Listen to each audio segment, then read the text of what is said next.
Hi everyone, and welcome to the Fetal Position, episode number 6. My name is Elijah, and today we are going to be talking about the difference between contraception and birth control and what we should consider as pro-lifers regarding this topic.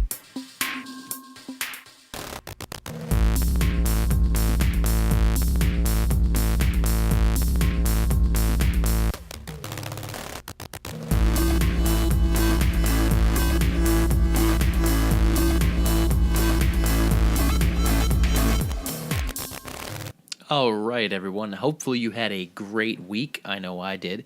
I started running because it is no longer the dead of winter for 9 months of the year here in Buffalo.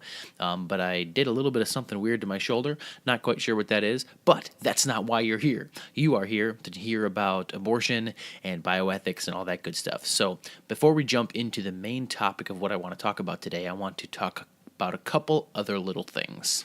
As I think I've made fairly clear, my conclusion about the genetic engineering in human children post or episode was not exactly where I stand on the issue. It's where I think I'm currently going towards, but I am still uncomfortable with the conclusion that we should be able to, we're perfectly fine to be able to genetically engineer our kids. But the thing is in my paper, I included that part where it says we should advocate for the position that has the best reasons. And I think the position that I argued for has the best reasons, but I'm still uncomfortable with the conclusion. And I have gotten a decent amount of feedback on that where people have shown that they're uncomfortable with the conclusion as well. In our Facebook group, which if you're interested in joining it is thefetalposition.com/Facebook. It is a closed group that we're just dedicated to conversations about this topic. I've gotten a handful of comments that I want to read here. Maybe not the whole thing, but I want to read a few of them right now it's pretty good because eventually I want to address these topics. And hey, if I can change my mind on this topic, that'd be great. Because like I said, I'm a little bit uncomfortable with the idea that we should be able to freely manipulate our kids' genes. But here, I'm going to go ahead and read a couple of these comments here. I'm going to do them in, if you ever listen to the podcast, Unbelievable with Justin Brierley, he does a segment at the end of each of his episodes that talks about, or is feedback from the audience, and he just reads them and doesn't respond to them. I do eventually plan on responding to these points because I feel like at least many of them are good to address, but I'm not going to do that in this episode. So the first comment is by Nicole. She says that I made her think and that I presented a fair argument. And she said that she's a special education teacher and that her career is built on working with children that deviate from the norm. Several of her students come from low-income families, so there's a combination of genetics and environment that affect their disability. She's got many that have disabilities related to the mother using drugs while pregnant. Thanks, Nicole. Tyler, he expresses that he disagrees with me on this one, and that he says that there are far more substantial issues related to altering the genes of a person that make them different, and that this is not the same as influencing the environment. He thinks that there's a point where you're actually changing the nature of the entity to something else entirely. He says, so for example, think about what age you would be willing to allow genetic engineering to continue into. Would you allow a parent, assuming technology made it possible, to change their child's genetic makeup when they are 2? Or 3, or maybe even 8 years old? When does it become too much? What's the difference between selecting for height and selecting for gender? Very good questions, Tyler. And the last one, here's a couple of comments from Jake. He says, I think it's very naive to use the problem of genetic lottery as an argument for genetic engineering. I think it's almost certain that the availability of such technology will do nothing but increase the gap between the haves and the have-nots. Even your example of prenatal vitamins is an example of this. Even just vitamins are prohibitively expensive for a huge segment of the population. Genetic engineering will almost certainly be orders of magnitude more expensive. His comment is a little bit long here, so I'm not going to read the entire thing, but to get the general gist of it, he says that he's writing it as he's listening, and that Gattaca, which is the movie I've suggested that you watch, certainly does display the gap between the haves and the have-nots.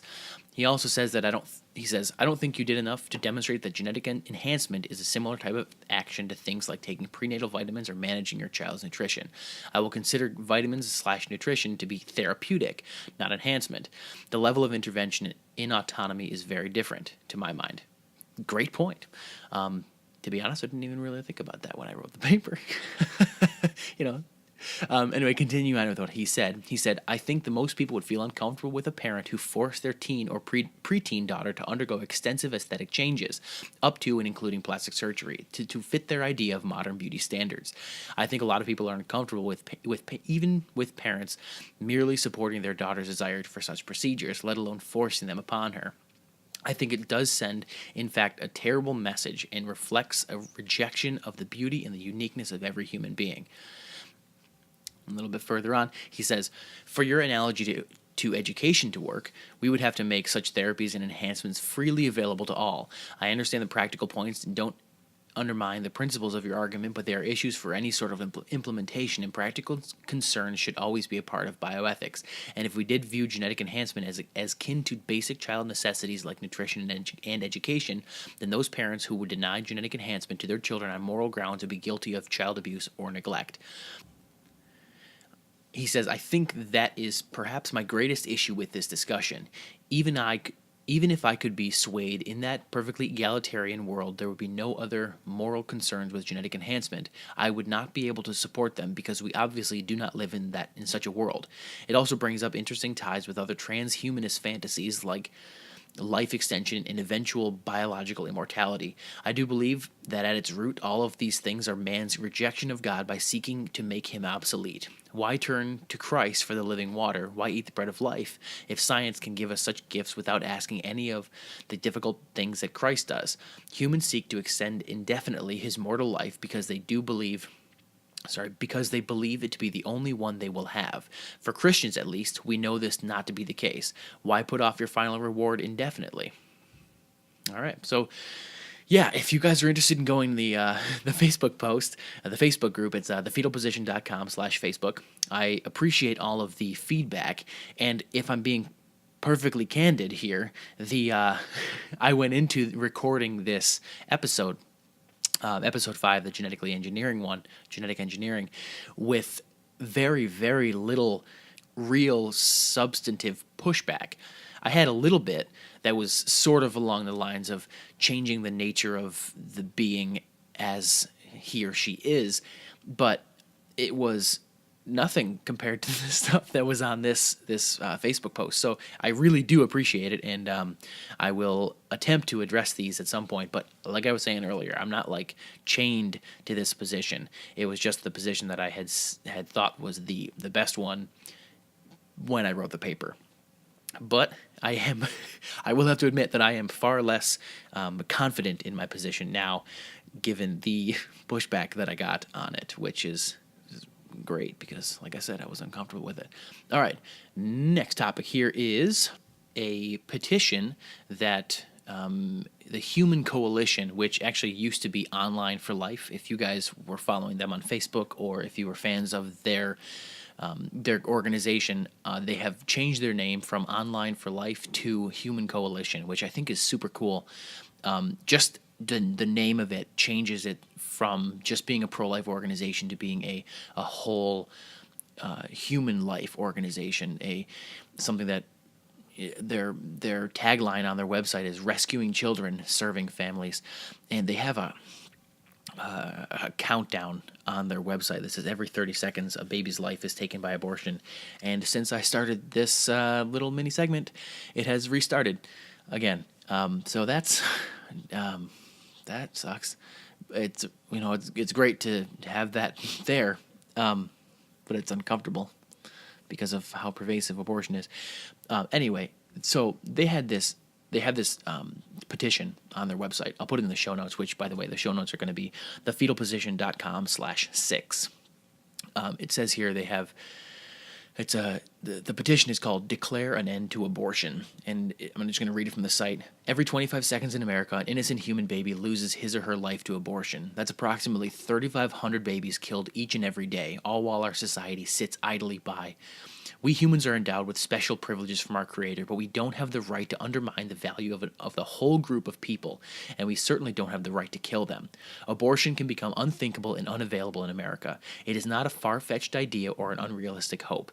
Online for Life, or now Human Coalition, works tirelessly towards that end as we walk with women and men as they choose life for their babies. But we can't do this without you. The oppressed in this fight for life are silent. As they develop in the womb, they can't speak for themselves or they can't speak up to defend themselves. They need our voice to show the world that they are not just tissue or a meaningless group of cells, but real human beings. They need us to speak on their behalf. And at the bottom it says, add your name to declare an end to abortion today.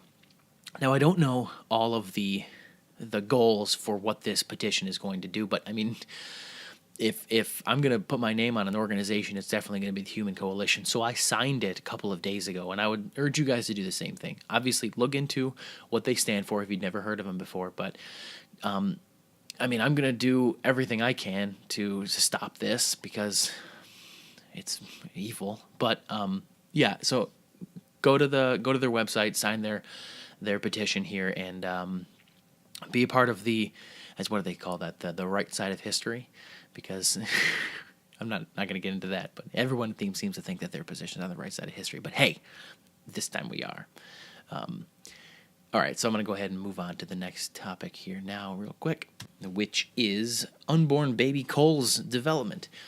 So a little bit of a backstory. So he was 33 weeks old last week, and technically he's now 35 weeks because when I record the episode, which is midweek, he is at a certain point in development, but then by the time you listen to it on Monday, he's actually further along than when I recorded it. So he's 35 weeks now.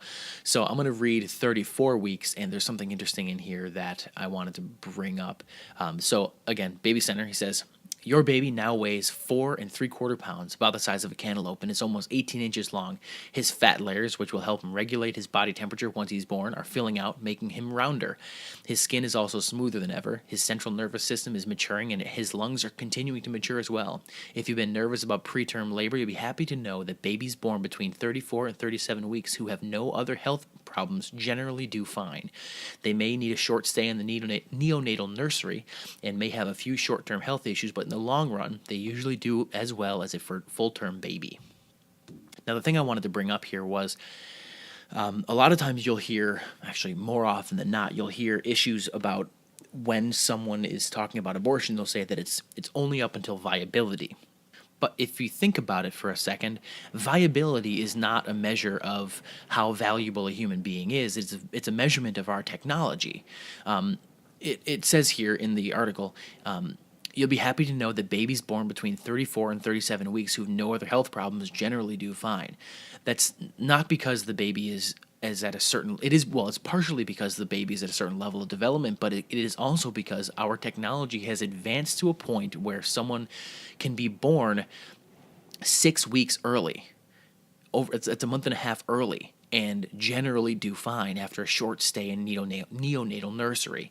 Now, again, like I said, it's a measure of our medical technology, not of the value of a human being. And so I think that's important to note when someone tries to put a point at which we can and cannot have abortions at viability, because what they're doing is just saying that a baby is valuable as long as we can keep him or her alive outside of the womb. Now, it doesn't really seem to make much sense.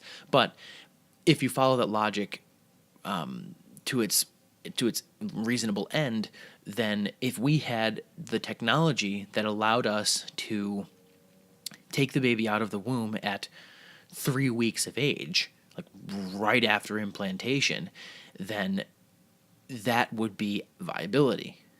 Because if a newborn baby, a premature baby, requires medical help to stay alive, then it's essentially in the same category as a very, very, very, very premature baby, like 1 month old. So I think that's an important point to bring up if someone mentions something about viability, is that it is not a measure of the baby's value, but a measure of medical technology's advancement. All right, so with that out of the way, because the Baby Center article inspired me to talk about that, I'm going to go ahead and read 35 weeks, which now at the point where you listen to this on Monday, which is the 16th, February, March, April, May 16th, that's where Cole will be, 35 weeks. I'm gonna have a newborn baby very soon. It's all right. So at 36 or 35 weeks, it says here, your baby doesn't have much room to maneuver now that he's over 18 inches long and tips the scales at 5.25 pounds. It's about the size of a honeydew melon. Because he's so snug in your womb, he isn't likely to be doing somersaults anymore. My wife will be very glad to hear that. But the number of times he kicks should remain about the same. His kidneys are fully developed, and his liver can process some waste products. Most of his basic physical development is now complete. He'll spend the next few weeks putting on weight. So that is the point at which my unborn son is developing. And all right, now I'm going to go ahead and move on to the next topic. We're chugging on through. Here we go. So recently in my job, I'm able to listen to podcasts and music and stuff while at work, as long as I do my job correctly. So I'm not always listening to it because I'm learning a lot, because I am relatively new in the lab. But the job that I was doing on, what day? Monday, Friday? But job I was doing either on Thursday or Friday allowed me to listen to a couple of podcasts. The first one that I listened to was Unbelievable with Justin Brierley. The episode was posted on May 7th, and it's called Is Human Life Intrinsically Valuable? Peter Singer, Richard Weikart, and Susan Blackmore. Now, if you listen to it, which I strongly suggest you do, it's a very interesting episode. Peter Singer is on for the first half, and he is debating Richard Weikart, and then Susan Blackmore comes on afterwards to kind of replace Peter Singer's spot. I guess he couldn't stay for the entire episode. But it is a really interesting conversation, and I found a couple of spots that I wish would have been brought up. I found a couple of interesting spots in there where there is an inherent contradiction in what Singer is saying, and I'm sure there's some kind of answer or some kind of nuance that he didn't put on it in the episode, but I want to bring it up here because it's an interesting way to look at a particular topic in the abortion debate.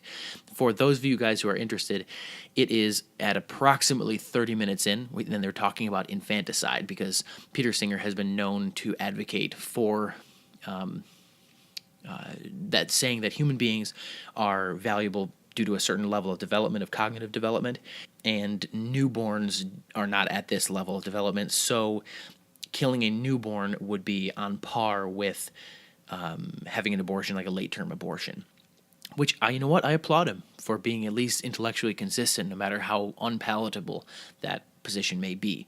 But like I said, it's about 30 minutes in, and I'm going to play a brief snippet and then talk about what I've noticed in that spot. I'm starting the episode up at 33 minutes and 52 seconds. The first voice you hear is from Justin Brierley. So what is your take on that? Are you of the view that it is okay with certain types of disability to kill newborn babies if they're suffering in that way? Well, let me tell you how I came to formulate these views. I was directing a bioethics centre in Australia, and we had some doctors from one of the major hospitals that deals with newborn infants with problems come to talk to us. And they wanted our views about how to handle some of these cases. And they described some conditions where they said, they thought the prospects were very bad for any kind of quality of life for the child to have. And there was quite likely, in some cases, they wouldn't really be suffering because there wasn't even really consciousness, cases like anencephaly, and other less severe cases where there would be some consciousness and some suffering. So we said, well, how do you handle these cases? And they said, well, we discussed them with the parents, we described the prognosis, and if the parents agree, then we don't give life-supporting treatment. So we said, well, what happens when you don't give life-supporting treatment? And they said, well, normally the infant will die. And we said, how long does that take? And they said, well, it may take some weeks. In some cases, it may take some months. And I have to say, I was rather shocked by this, because if you've made a decision that it's better that this infant should die, and that's what doctors were, and I should say still are doing in hospitals, neonatal intensive care units everywhere in the world, then if you've made that decision, wouldn't it be better if that child could die quickly and without further suffering and distress? and also in terms of the suffering and distress of the parents, who very often would come in and visit their infant while the infant basically withered away, maybe was killed by some pneumonia, or maybe really just wasn't being fed, or something of that sort. Starvation or whatever. All right, yeah. So I'm going to stop it right there. But so yeah, if you're interested in that episode, I'm going to link it in the show notes, thefetalposition.com/5. But it's also on Unbelievable. That's Unbelievable with a question mark with Justin Brierley. I would encourage you to listen to the whole thing, so you don't think I'm like taking him out of context here. But what I noticed was this: near the beginning of his story, he said that in some cases there would be no suffering. That's one of the reasons that he said that it's okay for this sort of procedure to happen, is because there's no suffering happening. But then later on, he talks about why it would be wrong to kill the child in a certain way because he wants to avoid suffering. But my question, I guess, for him would be, if there was no suffering to begin with, then why is he worried about suffering in how the child dies? I genuinely don't know if I mean, I'm pretty sure he's a bioethicist, so like he must have an answer to that question, but I really wish he would have addressed it in the actual episode itself. Maybe you guys have some kind of insight into what you think Peter Singer would say, but as of right now, it seems like a pretty significant hole in what he was saying. It's also interesting if you were talking to somebody who does take the view that human life is our response to human life should be to alleviate suffering, that if they don't advocate for infanticide, or if they're uncomfortable with infanticide, I think it's reasonable for us to ask why. Now, if they're against infanticide and they're also against any abortion at all that causes suffering, then at least they're consistent on that aspect. But if they're okay with abortion at any point during pregnancy, the whole my body, my choice, and even a lot of people advocate for a partial birth abortion, I would wonder why they would also be against infanticide in the sense that Peter Singer is talking about. All right, and one last thing that I want to talk about before I jump into the main topic of the conversation. This is funny because I almost feel like I'm not going to have a main topic because everything is getting about 5 minutes worth of stuff. But the second podcast I was listening to the other day was Stuff Mom Never Told You. It is a branch off of Stuff You Should Know, which Stuff You Should Know. I like Stuff You Should Know. It's a pretty decent podcast. They have certain kind of, I don't know, what do you call it, socially or politically left-leaning policies. Not policies, but they approach it from that perspective. But take everything with a grain of salt. It's the internet, after all. So it's two ladies who are the hosts of this show, and they were talking a post they 2 episodes that they posted at the end of 2015 was called A Revisionist History of Abortion. Now, I'm not going to pretend to be a historian of abortion because I'm a student just as much as anybody else, but I was listening to this, and the argument that one of the ladies kept using was that we should keep abortion legal because women are going to do it anyway. Now, I tweeted about this. If you're not following me on Twitter, it's at fetal_position. But I tweeted this argument, and it has got to be one of the worst arguments for abortion that exists, because the key question in abortion is whether or not killing that which is inside of the mother is okay. Now, let's take an analogy. We should keep terrorism or bombing, let's say making bombs in our basement and using those bombs to blow people up. We should keep terrorism legal because terrorists are going to do it anyway, right? Like, no, the whole point of making terrorism illegal is because it hurts other people and it's bad. I don't care if they're going to do it anyway. That's the point of the law, is to advocate for the rights of the people to not be killed. Now, when they say we should keep abortion legal because women are going to do it anyway, I hate to, it's a different, it's a more sensitive topic, but I don't care because they're going to do it anyway. That's the point of the law, is to protect the rights of the innocent human beings that are being killed in abortion. Now, if women are going to do it anyway, that's their business. If they want to violate the law and they want to kill another human being, that's their deal. They're going to deal with the consequences of that.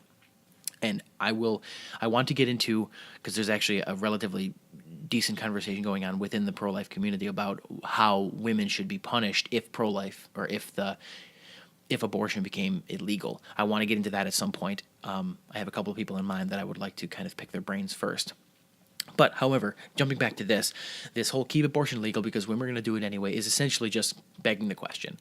It's assuming that the pro-choice position is the best position and the most reasonable position, and that the only thing that we ought to consider is how the woman is going to do the abortion if it's illegal. Now, you'll never hear me say that I'm okay with a woman having a bad experience with what do they call it, quote-unquote coat hanger abortions or back alley abortions. I am not saying that this is what I want, obviously, but when it comes to what the role of the law is, at very least, the law should be here to protect the natural rights of human beings, one of which is the right to not be killed. Now, currently, the law doesn't do that, but if the law were to do what it's supposed to do, it would not matter if the women are going to do it anyway, because if a woman wants to kill an innocent human being, we shouldn't keep it legal because they're going to kill the innocent human being anyway. It just doesn't make any sense. It's at worst question begging, or at best question begging, and at worst a combination of question begging and misunderstanding the proper role of government and just everything. It's bad. All right, so now that is out of the way, they do actually have a different episode that I want to talk about, but not right now. The episode is called A Politics-Free Abortion Podcast.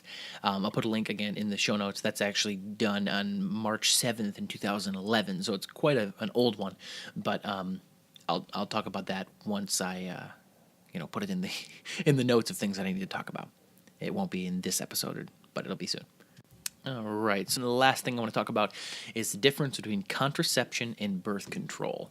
I think the reason I want to address this is just because I think when it comes to how we should approach the human being, and that's the episode I did about rehumanizing the unborn, is I think we need to have a more coherent understanding of what the human being actually is, when their life begins, and what we ought to do as responsible human beings to protect the life of a human being, no matter how young. And there are some issues when it comes to birth control that I don't think people are giving enough attention to, and that's what I want to talk about right now. Now, I know there's a whole wave of people who, like the hyper pro-choice crowd, who would say, "You're a man. How dare you be talking about women's choices in contraception and birth control? You have nothing to say about that." Now, okay. So what that is, the genetic fallacy, is negating the argument because where it comes from, and just if you really feel like that, just imagine that I'm a lady, who is just because you know what, my arguments don't have genitals. Anyway, so in Persuasive Pro-Life, that book that I keep referring to because it's amazing, by Trent Horn. There's a really good section in here that talks about different types of contraception, and it says that there are medical abortions that involve taking drugs that cause a woman's body to miscarry the pregnancy.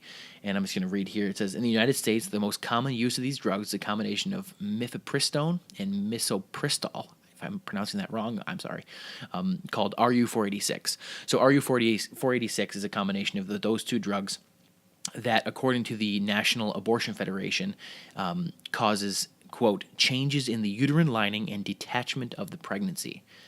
And, quote, causes the uterus to contract and helps the pregnancy tissue to expel.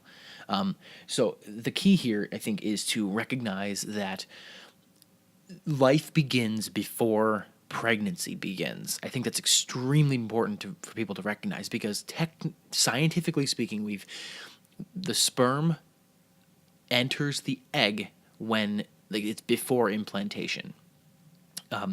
So this RU486 combination of two drugs is actually an abort. It's what they call an abortifacient. It causes the lining of the uterus to come off, and then it causes that lining to be expelled.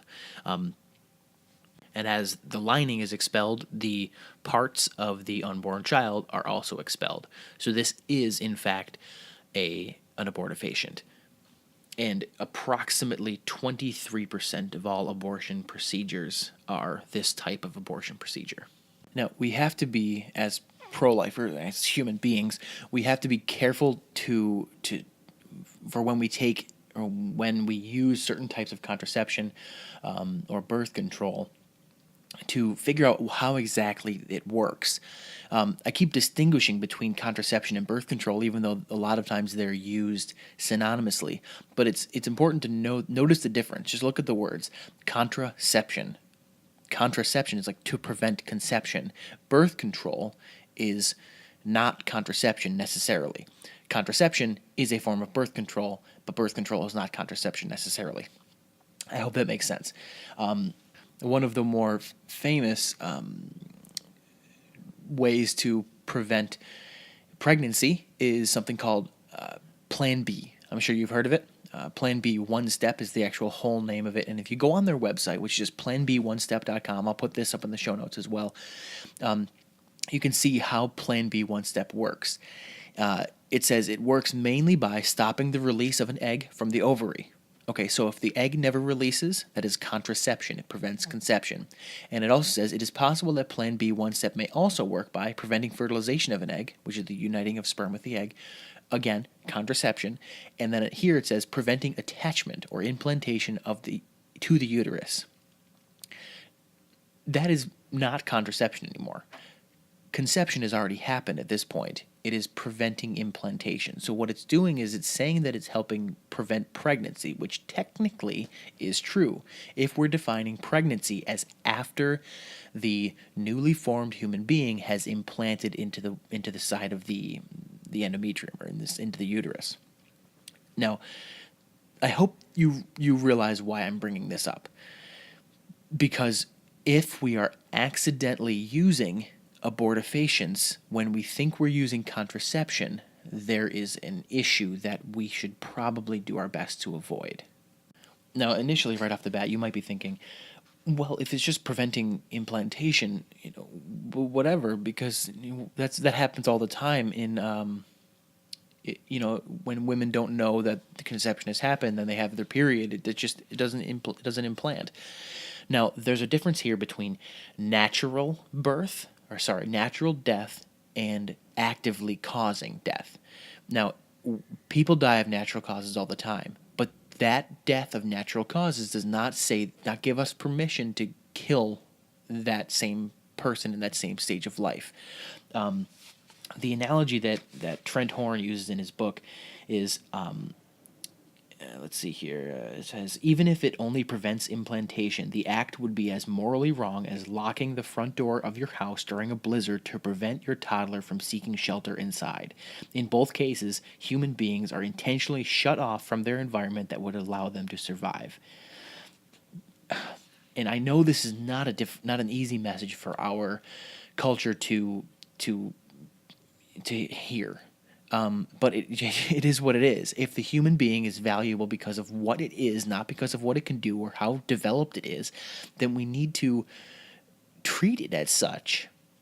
We can't just prevent the new human being from implanting just because it's a convenience, just because all we have to do is take a pill. Now, granted, I'm not the one taking the pill, but I hope you guys are seeing the importance of this. What I would suggest a lot of the ladies here do, and with their husbands, boyfriends, etc.